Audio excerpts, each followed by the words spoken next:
नमस्कार दोस्तों, ट्रिकी गुरु अमित गुप्ता के YouTube चैनल में आज आपका फिर से स्वागत है। दोस्तों, आज मैं आपके लिए लेकर आया हूं रीजनिंग के टॉप 30 ऐसे प्रश्न जो कि रेलवे की विभिन्न प्रतियोगी परीक्षाओं में, लेटेस्ट परीक्षाओं में पूछे जा चुके हैं। तो आइए देखते हैं। अगर आपको रेलवे ग्रुप डी की परीक्षा देखना है तो इन प्रश्नों को आपको जरूर देखना चाहिए। और ये सारे के सारे प्रश्न समरूपता चैप्टर से संबंधित है। तो ये देखिए, पहला प्रश्न है, उस विकल्प का चयन करें जो तीसरे शब्द से ठीक उसी प्रकार से संबंधित है। तीसरे शब्द यानी इस तीसरे शब्द, यही तीसरा शब्द है, तीसरे शब्द से ठीक उसी प्रकार संबंधित है जिस प्रकार दूसरा शब्द पहले शब्द से संबंधित है। जिस प्रकार यानी कहने का मतलब, जिस प्रकार इस पहले शब्द से दूसरा शब्द संबंधित है उसी तरह से तीसरे से क्या संबंधित होगा। तो ये कॉमन बात है, ऐसे में विकल्प भी पढ़ने की जरूरत नहीं है। ये अनुपात और समानुपात का चिन्ह देखते ही आप समझ जाएंगे। जिस प्रकार त्वचा से बाल निकलते हैं उसी प्रकार भूमि पर क्या निकलता है, तो घास निकलता है। हमारा आंसर हो जाता है सी। देखिए, ये रेलवे ग्रुप डी 2018 में पूछा गया प्रश्न है, आंसर हो गया सी। अगला प्रश्न है, तो ये सब ऐसे प्रश्नों में आप ये सब मत पढ़िएगा, झूठ मूठ का 10 सेकंड लगाने की जरूरत नहीं। बस ये अनुपात समानुपात देख लिया आपने, आपको समझ जाना चाहिए कि प्रश्न क्या है। तो सुई इन दोनों शब्दों में कोई स्टोरी बनाना रहता है और वही स्टोरी इसमें विकसित करना होता है, बस इतनी सी बात है। सुई का संबंध जो टाका से, उसी प्रकार चाकू का संबंध क्या होगा, तो सुई से टाका लगाया जाता है या कुछ जोड़ा जाता है, तो चाकू से कुछ कट किया जाता है यानी कि काटा जाता है। हमारा आंसर हो जाता है सी, रेलवे ग्रुप डी। अगला प्रश्न फिर रेलवे ग्रुप डी का है। तो ये सब कुछ नहीं पढ़ते हुए अब डायरेक्ट पेट्रोल गाड़ी, क्या वाक्य बन रहा है, तो पेट्रोल से गाड़ी चलता है, या ये बनेगा पेट्रोल को गाड़ी में डाला जाता है, ऐसा ही कुछ वाक्य बनेगा। जब आप इसको देखेंगे तो समझ जाएंगे कि इसमें क्या वाक्य बनेगा। तो जैसे पेट्रोल से गाड़ी चलता है उसी तरह से बिजली से माल कुछ नहीं, अंधेरा कुछ नहीं, कच्छ कुछ नहीं, बल्कि बल्ब। उसी तरह से जैसे बिजली से बल्ब जलता है। हमारा आंसर हो जाता है विकल्प बी। हरा संबंध रंग, तो हरा क्या है, तो हरा एक रंग है। उसी तरह से सेब क्या है, तो सेब एक फल है। हमारा आंसर हो जाता है। तो इसमें प्रश्न आसान है, कोई कठिन नहीं है, लेकिन आपको प्रैक्टिस करना जरूरी है। लेकिन क्योंकि कुछ प्रश्न ऐसे हो सकते हैं, आपकी परीक्षा में समरूपता से 3 ही प्रश्न पूछा जाएगा, 2 ही प्रश्न पूछा जाएगा, लेकिन हो सकता है कोई एक प्रश्न थोड़ा सा कठिन पूछ लिया जाए। और आप कंफ्यूजन से बचने के लिए बस एक ही ट्रिक है, और वो है ज्यादा से ज्यादा प्रैक्टिस। 200-300 प्रश्नों की प्रैक्टिस कर लीजिए। वही प्रश्न जो होते हैं घूम फिर के उसी पैटर्न पे पूछे जाते हैं, वो आपकी मदद करेंगे प्रश्नों को तेजी से सॉल्व करने में। तो हमारा यहां आंसर हो जाता है ए। अब कार्य संबंधी प्रयास, अब ये थोड़ा सा प्रश्न हम कह सकते थोड़ा सा उलझाने वाला है। कार्य संबंधी प्रयास, कार्य अगर आप प्रयास करेंगे, कार्य कैसे होता है, तो प्रयास करने से। प्रयास करेंगे तो कोई भी कार्य हो सकता है। उसी तरह से सोने से किस प्रकार संबंध है, तो सोने से जब कभी प्रश्न नहीं आए तो विकल्प पढ़िए और देखिए कौन ज्यादा निकट है। डायरेक्ट बिना देखे नहीं बता सकते हम लोग इसका उत्तर, लेकिन जब विकल्प देखेंगे तो आपको समझ में आ जाएगा। कार्य प्रयास करने से होता है, तो सोने से क्या होता है, तो उठना, सोकर उठा जाता है, ठीक है। आराम, भूख मुक्ति, समीप, ये सब तो एकदम नहीं होगा। इन दोनों में से क्या होगा, कार्य प्रयास करने से होता है, तो सोने से क्या होता है, तो सोने से हमें आराम मिलता है। प्रयास करने से कार्य होता है, या कार्य करने से कोई प्रयास हो पाता है, उसी तरह से सोने से हमें आराम मिलता है। तो ज्यादा नजदीक का उत्तर सी है, न कि ए। तो ज्यादा जब प्रश्नों की प्रैक्टिस करेंगे तो आपको समझ में आने लगेगा अपने आप ही कि कौन सा आंसर टिक होना चाहिए। इसमें कोई बड़ा रॉकेट साइंस नहीं है। गेंद संबंध फेंकना, यानी गेंद को फेंका जाता है। अब विकल्प पढ़ेंगे तब समझ में आएगा कि एग्जामिनर हमसे क्या टिक कराना चाह रहा है। तो कुत्ता को थपथपाना, ठीक है। और अब देख लेते हैं, हॉकी, गेंद, बल्ला, फुटबॉल, किक करना। तो एक बात यहां पर आप समझने के लिए समझ सकते हैं, जैसे गेंद को फेंक कर खेला जाता है उसी तरह से फुटबॉल को पैर से किक किया जाता है। दूसरा तरीका समझने के लिए, इसके वाक्य में इसके शब्द के लास्ट में ना लगा हुआ है, और ना पहचान होता है क्रिया का, यानी सोना, रोना, हंसना, खेलना, गाना, ये सब जिसके लास्ट में ना आए तो वो क्रिया होता है। तो इसके लास्ट में भी ना आया है तो ये भी एक पहचान है। वैसे तो इसमें भी आया है ना, लेकिन कुत्ता को थपथपाना उतना ज्यादा नजदीक इस शब्द के नहीं जितना जैसे गेंद को फेंक कर खेला जाता है, उसी तरह से इसमें भी फिर गेंद का ही बड़ा रूप फुटबॉल है और उसको किक करना, ये ज्यादा समीप इसके दिखाई देता है। यानी हमें सबसे, आपको रीजनिंग में हमेशा ऐसा होगा कि आपको दो आंसर सही लगेंगे, विकल्प बी भी सही लगेगा, डी भी सही लगेगा, ए भी सही लगेगा, सी भी सही लगेगा। तो ऐसे हालात में सफलता उसी को मिलेगी जो ज्यादा सटीक उत्तर को टिक करे। आपको प्रश्न से लड़ाई नहीं करना है कि अरे ये तो सी भी सही हो जाएगा, डी भी तो सही हो जाएगा।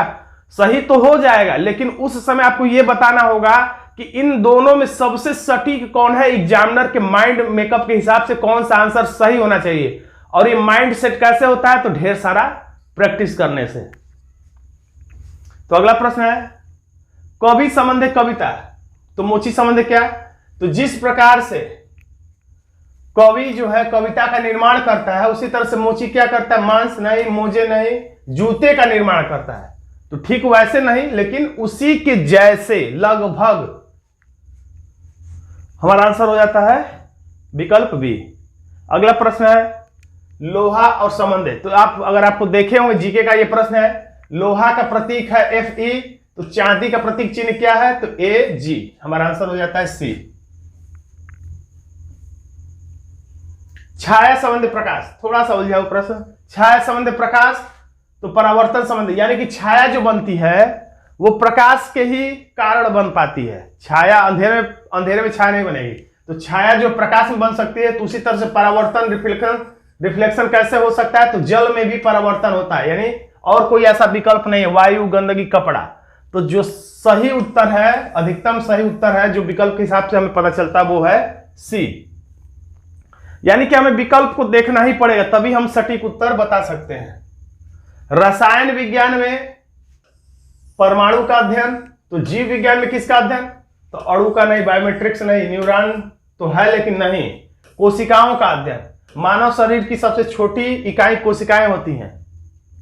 हमारा आंसर हो जाता है डी। पृथ्वी संबंधी नीला, तो देखते ही आपको समझ में आ जाएगा, अगर आपने भूगोल, जीव विज्ञान पढ़ा होगा, अरे भूगोल या जीके पढ़ा होगा, तो आपको समझ में आ जाएगा पृथ्वी को नीला ग्रह कहा जाता है। उसी तरह से मंगल को क्या कहा जाता है, तो लाल ग्रह कहा जाता है। याद करने के लिए आप समझ सकते हैं, मंगलवार जो है महावीर जी का जन्म है, लाल से आप जोड़ सकते हैं। हमारा आंसर हो जाता है विकल्प बी। अगला प्रश्न है, तो फिर से मैं बता रहा हूं, ये सब कुछ नहीं पढ़ना है, आप ये अनुपात समानुपात देखकर ही आप समझ जाएंगे कि कैसा वाला प्रश्न है। रंगमंच मनोरंजन, तो स्टोरी क्या बनेगा, वाक्य क्या बनेगा, तो रंगमंच पर मनोरंजन हमें प्राप्त होता है।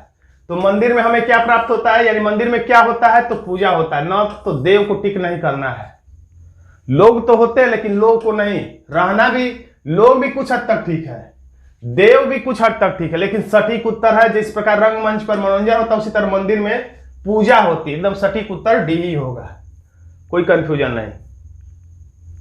पर्वत ऊंचाई, यानी पर्वत ऊंचा होता ही है, देखे होंगे आप लोग, पर्वत ऊंचा होता है, तो पर्वत में ऊंचाई होती है। तो ऐसा ही कौन है, नदी में पानी होता है, होता तो है, लेकिन पर्वत का गुण बता रहा है कि पर्वत का गुण है ऊंचा होना, तो नदी का गुण है पानी होना। तो कभी कभी नदियां सूख भी जाती हैं, तो ऐसा नहीं है। गुफा में गहराई होती है, ठीक एकदम उसी तरह से, पर्वत में ऊंचाई, गुफा में गहराई, एकदम सटीक उत्तर है बी। लड़ने वाले तो लड़ के कहेंगे कि नदी और पानी वाला भी सही है, ये भी सही है, तो ये भी सही है, तो ये भी को मत टिक करिए, जो एकदम प्रथम दृष्टियांश सही है उसको आप टिक करिए। बाद में एग्जामिनर से लड़िएगा कि ये भी सही हो सकता था। मुस्कान, हंसी, रोना, तीन शब्द है यहां पे, यानी यहां तक है, के लिए सही विकल्प ज्ञात करें। यानी कि एक शब्द है रोना, एक शब्द है हंसी और एक शब्द है मुस्कान। तो आप इधर से इधर पढ़िए, मुस्कान, फिर हंसी, फिर रोना। इसी के जैसा और कौन सा तीन है, तीन देके इसके जैसा तीन पूछ रहा है। तो मुस्कान का मतलब बस ऐसे, हंसने का मतलब हा हा हा हा, और रोने का मतलब ठीक एकदम उल्टा ही हो गया, यानी एकदम रोना। तो एक तो मुस्कान यानी थोड़ा सा हंसना या थोड़ा दांत दिखना चाहिए, और रोना का मतलब एकदम ठीक अपोजिट हो गया। तो पहले मुस्कुराया, फिर और थोड़ा तेज हंसा, फिर उसके बाद ठीक अपोजिट, यानी कि वो रोने लगा। तो उसी तरह से अब देखिए, विकल्प देखेंगे तो समझ में आएगा। अब जल्दी जल्दी सारे विकल्प देख जाइए। तेवर, क्रोध, रोष, ठीक है, सारे विकल्प पढ़ जाइए, से लेते डी तक। छूना, पकड़ना, छोड़ना, खड़ा होना, सोना, खेलना, शाम, रात, दिन। तो छूना यानी थोड़ा सा टच करना, फिर पकड़ना, पूरा पकड़ लेना और छोड़ देना। तो छूना, जैसे मुस्कान थोड़ा सा था, उसका बड़ा रूप हंसना था, उसी तरह से छूना थोड़ा सा रूप, और पकड़ना उसका बड़ा रूप, और छोड़ देना ठीक विलोम शब्द जैसे रोना था। तो एकदम सटीक उत्तर है हमारा बी। और ये प्रश्न कहीं ना कहीं पूछे जाते हैं, रहते हैं, रिपीट किए जाते हैं एक आध शब्दों को बदल के। चाक ब्लैक बोर्ड, तो पहले जमाने में अभी भी चाक से लिखा जाता था ब्लैक बोर्ड पे, अब मार्कर से लिखा जाता है व्हाइट बोर्ड पे। तो चाक से ब्लैक बोर्ड पे, तो उसी तरह से स्याही से किस पे लिखा जाता है, कागज पे। एकदम सटीक उत्तर। आंसर हो गया बी। अगला प्रश्न है माता बच्चा, तो बादल संबंध क्या होगा? तो थोड़ा सा दिमाग लगाना पड़ेगा। माता बच्चा में क्या संबंध है? तो माता से ही उत्पन्न होता है बच्चा। और कैसा वाक्य बनाएंगे ये समझ में आएगा तब जब हम इसको भी पढ़ेंगे और विकल्प भी देखेंगे। नहीं तो माता और बच्चा में और भी एक स्टोरी बन सकता है कि माता का छोटा रूप है बच्चा, कोई भी और भी वाक्य बन सकता है। लेकिन वाक्य के बाद इसको देखना और विकल्प देखना, उसके बाद हमें पता चलेगा कि यहाँ पे सटीक वाक्य क्या बनेगा। माता से उत्पन्न होता है बच्चा, उसी तरह से बादल से क्या उत्पन्न होता है?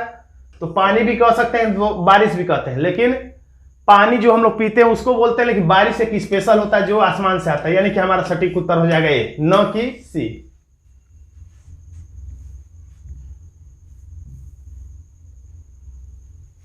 सी नहीं बल्कि यहां पर ए है।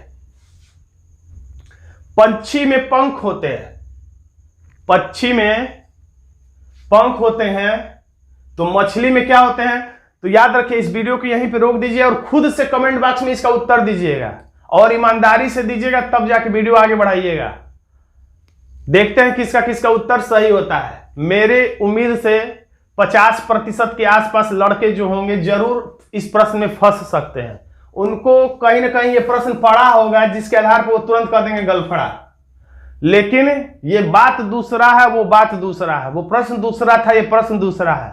वो प्रश्न है कि मछलियां किससे सांस लेती हैं, तो गलफड़े से। वो दूसरा प्रश्न था गिल्स से, वो प्रश्न दूसरा। इसमें है पक्षी उड़ते हैं पंख की मदद से, तो मछली गलफड़े से नहीं उड़ती है, सांस ले सकती हैं गलफड़े से, गिल्स से, लेकिन गलफड़े से उड़ती नहीं है। वो उड़ती हैं किससे, यानी कि तैरती हैं किससे? तो मीन पंख से। तो यहां पर हमारा आंसर सी होगा, न कि ए। अगर आपका भी जवाब ए था तो आप कमेंट बॉक्स में जरूर ए लिखिएगा ईमानदारी से। ऐसे ही कंफ्यूजन होता है जब हम लोग दो चीजों को एक ही जैसा पढ़ते हैं, तो कहीं ना कहीं हम कंफ्यूज हो जाते हैं। और ये कॉमन भी है, कोई बड़ी बात नहीं। अगर आप कंफ्यूज होकर ए को टिक भी किए हैं तो कोई बड़ी बात नहीं। ऐसा कंफ्यूजन मानवीय त्रुटि है, ऐसा संभव है। सख्त पत्थर, तो सीधे सीधे पता चला कि सख्त क्या होता है, तो पत्थर होता है। तो नरम क्या होता है, तो वो तो अब विकल्प से पता चलेगा, क्योंकि नरम तो बहुत ढेर सारी चीजें होती है। रुई भी नरम होता है, घी भी नरम हो सकता है गर्मी के दिनों में। तो यहां पर पंख है, चमक है, बालू है, चांद है। तो विकल्प देखते हैं हमें पता चल गया कि जिस प्रकार से सख्त पत्थर उसी तरह से नरम होता है पंख, एकदम मुलायम होता है। ज्वार भाटा। अब इस प्रश्न में भी कुछ लोगों का ये आंसर गलत होगा, मैं पहले से बता दे रहा हूं। अब मुझे पता है कि लोग किसको टिक करेंगे, तो इस प्रश्न का भी उत्तर कमेंट बॉक्स में लिखिएगा। और एबीसीडी के बाद उस उत्तर का अगर आपका उत्तर ए है तो ए लिख के बांध भी लिखिएगा, पनबिजली लिखिएगा, अंतर प्रवाह लिखिएगा, किनारा लिखिएगा। लेकिन मैं जानता हूं आपका, अगर ईमानदारी से उत्तर दे रहे हैं, अगर आपका उत्तर ए बांध है, यानी कि आपका उत्तर मुझे पता है कि या तो ए होगा या डी होगा या कोई और भी हो सकता है, सबका उत्तर अलग अलग। अगर आपका उत्तर बांध है तो बांध, अंतर प्रवाह है तो अंतर प्रवाह लिखिएगा। उसके बाद वीडियो को आगे बढ़ाइएगा। बिना उत्तर देखे आप उत्तर लिख दीजिएगा कमेंट बॉक्स में। मेरी उम्मीद है कि 50% कम से कम लड़के ऐसे जरूर होंगे जो वो बांध को टिक करेंगे, जो कि गलत है। क्यों गलत है? क्योंकि ये प्रश्न दूसरा है और जो आप बता रहे हैं वो प्रश्न दूसरा था। ये कोरिलेट कर रहा है और आपको गलत आंसर तक पहुंचा रहा है। ज्वार भाटा जो है समुद्र में होने वाली एक प्राकृतिक क्रिया है। तो नदी में कौन सी प्राकृतिक क्रिया होती है? क्योंकि यहां प्रशासक चिन्ह पहले, या कह सकते हैं समुद्र में ज्वार भाटा आता है प्राकृतिक रूप से। तो नदी में क्या प्राकृतिक रूप से आता है? तो बांध प्राकृतिक रूप से नहीं है, अंतर प्रवाह होता है। नदी में अंतर प्रवाह, यानी कि अंतर प्रवाह जो होता है वो नदी में प्राकृतिक रूप से होता है, इसलिए हमारा आंसर हो जाता है डी। अब फिर से चावल संबंधी कार्बोहाइड्रेट। तो यह प्रश्न हो गया जीव विज्ञान का, आपको विज्ञान की जानकारी होना चाहिए। चावल खाएंगे, आलू खाएंगे तो कार्बोहाइड्रेट आपको ज्यादा मिलेगा, आपके मसल्स मजबूत होंगे। और अंकुरित अगर अनाज खाते हैं तो आपको क्या ज्यादा मिलेगा? तो प्रोटीन मिलेगा। खाना चाहिए आपको, पढ़ने वाले छात्रों को जरूर लेना चाहिए प्रोटीन वगैरह। चावल तो कम ही लीजिए, नहीं तो नींद आएगा, पढ़ेंगे कैसे। न्यूनतम संबंध है अधिकतम, तो देखते ही आराम से समझ में आएगा कि यहां पे विलोम संबंध है। तो सबसे खराब का सबसे अच्छा ये विलोम संबंध है। बाकी विकल्प भी आप पढ़ लीजिए। खुश प्रसन्न तो विलोम शब्द है नहीं, पर्यायवाची है। पहला का दूसरा विलोम शब्द नहीं है, पहला का अंतिम हो सकता है। दुखी का क्रोधित ये भी विलोम शब्द नहीं, यानी कि यही आंसर सही है। यानी कि आपको आंसर सही मिल जाए उसके बावजूद ही जल्दी से बाकी विकल्प भी सेकेंडों में देख लिया करिए, क्योंकि कभी कभी ऐसा होगा कि आपको इसके बाद भी कोई अच्छा विकल्प दिख सकता है। हमारा आंसर हो गया ये। भारत संबंधी बाघ, आराम से समझ में आ गया होगा। भारत का राष्ट्रीय पशु है बाघ, जीके तैयार होना चाहिए। तो अमेरिका का राष्ट्रीय पशु क्या है, तो ये भले ही नहीं पता हो, लेकिन आप जान जाइए कि इसका राष्ट्रीय पशु है बाल्ड ईगल। आंसर हो गया बी। भारत संबंधी रुपया, यह भी जीके का प्रश्न हो गया, विविध का। भारत में रुपया चलता है, भारत की मुद्रा का नाम है रुपया, ये वाला ऐसे कुछ है ना। तो भारत की मुद्रा का नाम है रुपया, तो दक्षिण अफ्रीका की मुद्रा का क्या नाम है, तो ये भी जीके का प्रश्न हो गया। रीजनिंग भी इसमें सम्मिलित है, यानी कि रैंड। जीके और प्लस रीजनिंग का दोनों मजा है इसमें, दोनों की जानकारी ले ली जा रही है। जल संबंधी समुद्र, जल में भी पानी होता है, समुद्र में भी पानी होता है, या कह सकते हैं जल का बड़ा रूप है समुद्र। तो बर्फ संबंध कहां होगा, यानी जल कहां होता है, तो समुद्र में। ये भी अब इनके बीच में क्या संबंध बनेगा कि जल का सारा जल समुद्र में चला जाता है लास्ट में, या जल में समुद्र होता है, या जल में भी समुद्र में भी जल होता है। तो ये क्या वाक्य बनेगा, ये तभी पता चलेगा जब इस शब्द को आप पढ़ लें और बाकी सारे विकल्पों को आप देख लें, तो समझ में आ जाएगा कि एग्जामिनर कैसे स्टोरी बनाया है। तो बर्फ संबंधी पहाड़ नहीं, ओलावृष्टि में बर्फ होता है, ठीक है। हिमनद चोटी में नहीं, चोटी में भी खैर होता है, लेकिन जिस प्रकार से जल समुद्र में होता है उसी तरह से बड़े मात्रा में जल समुद्र में होता है, उसी तरह से बर्फ जो है बड़े मात्रा में हिमनद में होता है, यानी हिम वाली बर्फ वाली नदी में होता है। आंसर हो गया बी। नेत्र संबंधी आंसू, जब दुख होता है तो नेत्र से आंसू टपकते हैं, ठीक उसी तरह से समुद्र में जल नहीं, हृदय से धमनी नहीं, ज्वालामुखी से लावा निकलता है, ज्वालामुखी से लावा निकलता है तो ऐसा लगता है जैसे नेत्र से आंसू किसी के निकल रहे हैं, ऐसा लगता है जैसे शंकर भगवान क्रुद्ध हो गए हैं। ताप संबंधी शीतल, ताप संबंधी शीतल यानी कि ये विलोम संबंध है। ताप शीतल गर्मी के मौसम और ये ठंडा का मौसम। तो विशाल का बड़ा, ये तो पर्यायवाची लग रहा है, आंसर नहीं होगा। पतला का मोटा, ये हो सकता है हमारा आंसर, लेकिन बाकी विकल्प देख लीजिए। लंबा ऊंचा विलोम शब्द नहीं हो सकता, पर्यायवाची है। पुरुष का शिशु, ये भी कुछ विलोम शब्द नहीं है, यानी हमारा आंसर बिल्कुल सही है, विकल्प बी, पतला का मोटा। शोक संबंधी खुशी, यानी कोई शोक मनाता है और कोई खुशी मनाता है, यानी यहां पर विलोम संबंध है। तो संशय यानी कि संदेह, और संदेह का विलोम शब्द हो जाएगा संशय रहित, यानी कोई शंका ही नहीं, यानी हमारा आंसर हो जाएगा सी, जो कि विलोम संबंध के आधार पर है।